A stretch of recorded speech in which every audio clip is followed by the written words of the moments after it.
Hai, para peneliti Indonesia, para dosen Indonesia, pernahkah Anda melihat atau merasakan bahwa dosen atau kita ini tidak pernah punya publikasi di jurnal bereputasi? Kenapa kira-kira? Simak terus.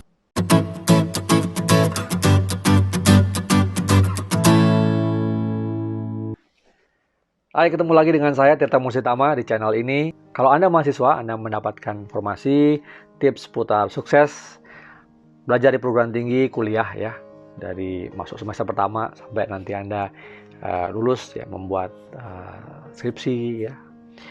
Kemudian bagi para dosen, kolega saya, para peneliti, dengan sharing-sharing saya ini, semoga Anda bisa mendapatkan manfaat tentang penelitian, publikasi maupun pengelolaan hak kekayaan intelektual, bahkan komersialisasi dari produk-produk penelitian kita.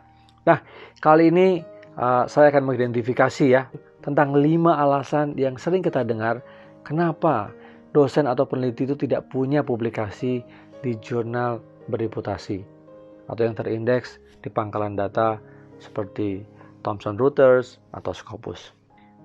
Alasan yang pertama, tidak ada budaya publikasi di jurnal internasional bereputasi. Ini kedengarannya aneh ya, mungkin itu udah so jadul, so masa lalu kalau kita melihat itu atau kita mendengarkan alasan itu. Mungkin di masa lalu belum banyak juga jurnal-jurnal yang ada di pangkalan data seperti Scopus atau Thomson Reuters seperti itu ya. Nah, tapi mereka juga publikasi di jurnal-jurnal yang biasa saja gitu, atau jurnal-jurnal yang bagus tapi belum terindeks. Nah, tapi yang ingin saya sampaikan, seringkali kita dengar bahwa tidak ada budaya di dalam satu program studi, fakultas atau kampus untuk publikasi itu. Ya, ini tidak hanya monopoli kampus-kampus tertentu ya, tapi secara umum ya itu masih terjadi seperti itu.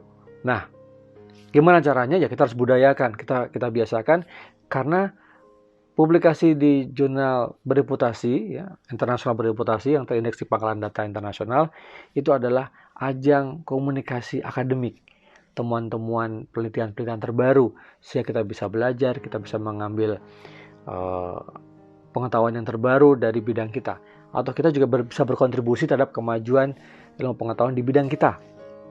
Nah, itu yang paling penting. Yang kedua, alasannya adalah tidak mengetahui cara menulis artikel jurnal yang baik. Nah, ini kalau kita merasa seperti itu, kita harus mengembangkan diri, mencari informasi, melatih diri kita, belajar dari orang lain bagaimana cara menulis artikel ilmiah di jurnal bereputasi. Kita harus invest itu. Alasan yang ketiga adalah tidak mampu mengomentari, menjawab, merespon komentar dari reviewer atas artikel-artikel kita yang sudah kita kirimkan atau kita submit di jurnal bereputasi tersebut. Nah, kalau ini sebenarnya udah satu langkah lebih maju.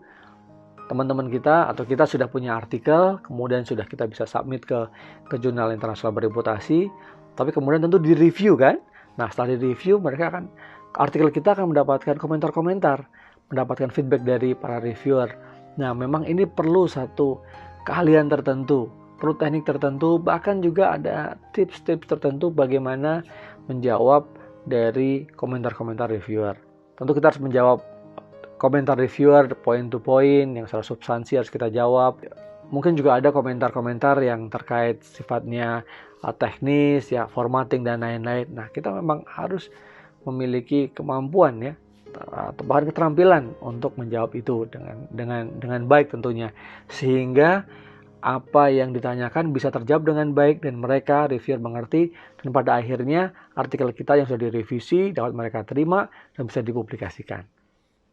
Alasan yang keempat adalah tidak mengikuti perkembangan zaman atau tidak mengikuti perkembangan terbaru dari ilmu pengetahuan itu, sehingga seringkali penelitian-penelitian kita atau artikel-artikel yang kita tulis itu sudah outdated ya, sudah ketinggalan zaman, sudah tidak dibahas lagi dalam bidang kita gitu. Nah, karena kita tahu bahwa perkembangan ilmu pengetahuan itu sangat cepat. Untuk beberapa bidang hitungannya bisa mungkin 3 tahun, 5 tahun, atau bahkan mungkin ya ada yang 10 tahun ya. Sehingga kita harus selalu memperbarui pengetahuan kita tentang perkembangan ilmu di bidang kita. Nah, apalagi mungkin bidang-bidang yang terkait dengan teknologi, ya, inovasi, ya, mungkin perkembangannya jauh lebih cepat dibandingkan dengan mungkin dalam ilmu-ilmu sosial humaniora misalnya.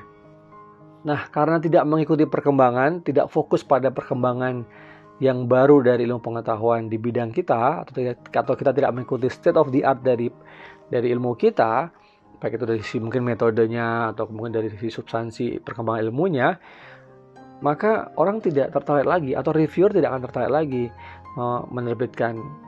menerbitkan karya-karya kita, karena dianggap tidak akan memberikan kontribusi kepada ilmu pengetahuan. Ya, karena sudah dianggap masa lalu begitu ya. Nah, memang itu gunanya kemudian kita perlu terus membaca jurnal-jurnal internasional bereputasi, khususnya yang memiliki reputasi yang bagus ya, reputasi yang sangat baik di kuartil 1 maupun 2 gitu ya. Namun tidak menutup kemungkinan juga bahwa banyak artikel-artikel berkualitas tapi diterbitkan oleh jurnal-jurnal yang di kuartil 3 ataupun 4. Nah, alasan yang kelima adalah tidak ada mentor. Tidak punya mentor, tidak punya teman, tidak punya partner dalam menulis artikel jurnal internasional bereputasi.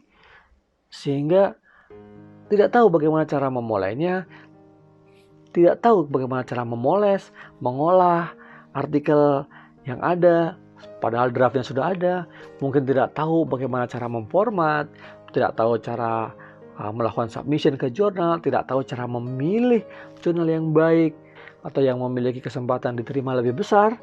Nah,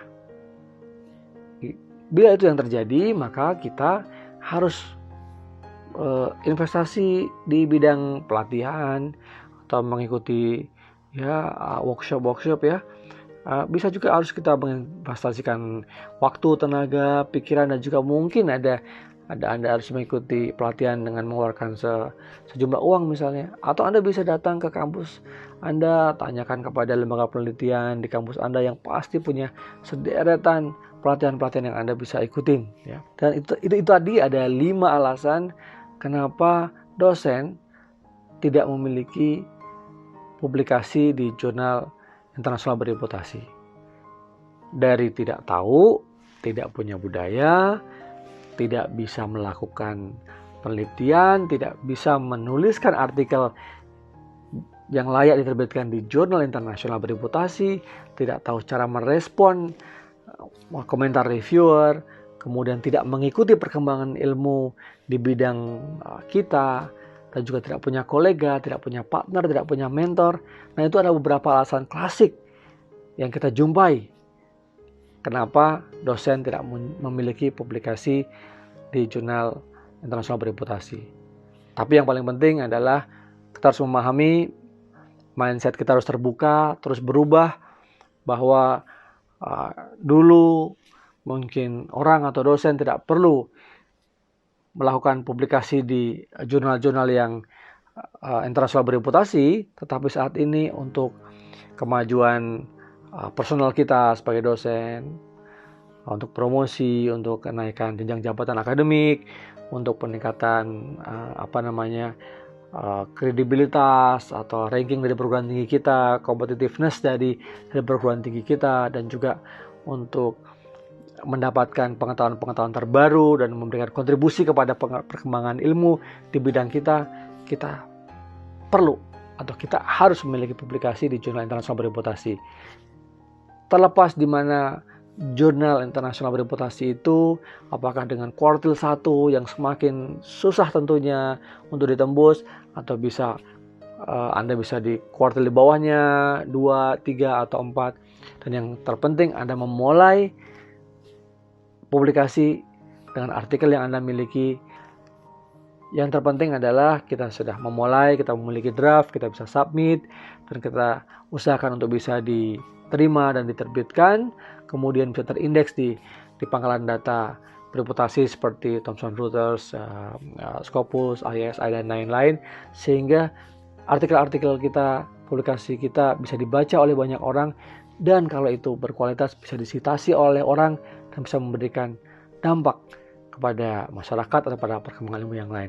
Itulah yang paling penting. Kita mulai dari hal yang kecil, mungkin dari publikasi yang non-kuartil atau Q4 dulu, baru kemudian nanti pelan-pelan bisa naik ke Q1, ataupun Anda mau langsung coba ke Q1, itu juga tidak ada masalah. Yang penting jangan pernah berhenti mencoba.